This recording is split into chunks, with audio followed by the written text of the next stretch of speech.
international publicist Michelle Tennant Nicholson here, taking an hour-long lunch break today and checking the bees. So this is a bee update. So we've got 4 hives and a nuke hive, so essentially 5 hives.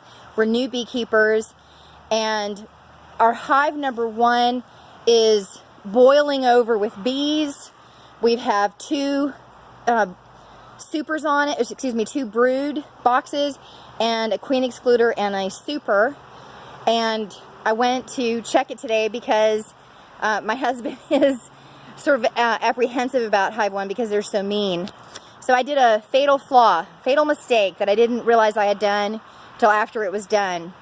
So we learned from our bee mentor, Stuart, that what you do is, if you've got an aggressive hive, one thing that you can do is make sure that you're not inspecting the hive over the boxes, the brood boxes, where the worker bees are going to come home and be right there and they get aggressive, right? The guard bees.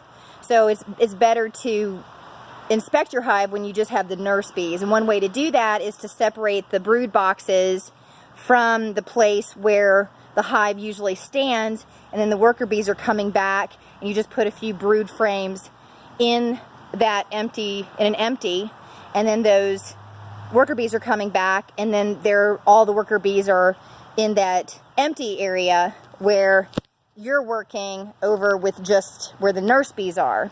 So I set that up today, and they were super mad just with that.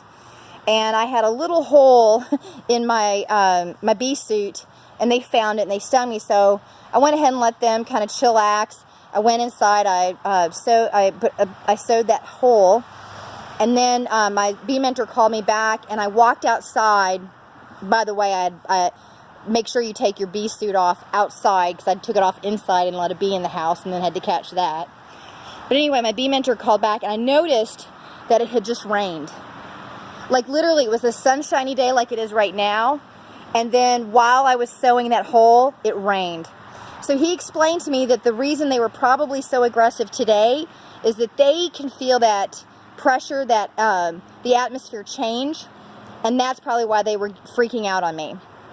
And so he said that we might requeen that hive because it's so aggressive, but before we make that choice, because they are doing so well, is that I need to make sure that they have enough room, and that and then I need to check in a few days when it's a super sunny day, and no chance of rain. I'm in the mountains, so even when it's a sunny day, I need to be checking the radar to see like what kind of clouds are coming over my area, and that was the mistake I made.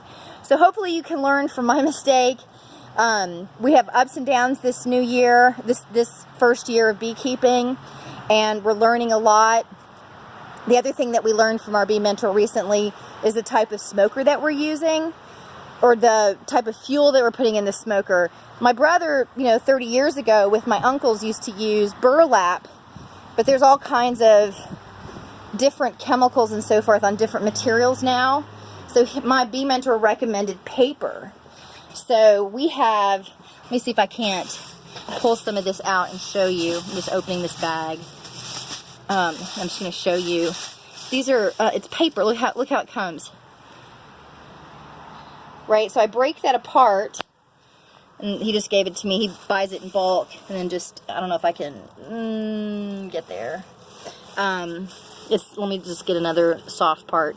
So then there's also, it looks like that. And then I put that in the smoker, and it smokes for hours. So you have to be careful, though, to not use it on the bees when it's really hot. The fire's still hot, so you don't hurt their wings.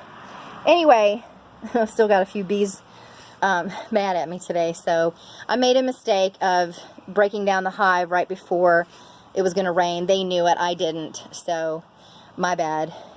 We live, we learn, okay? So anyway, let me know how you're doing. We're going to keep the updates here at our backyard farm, and hope that you're doing well. Bye.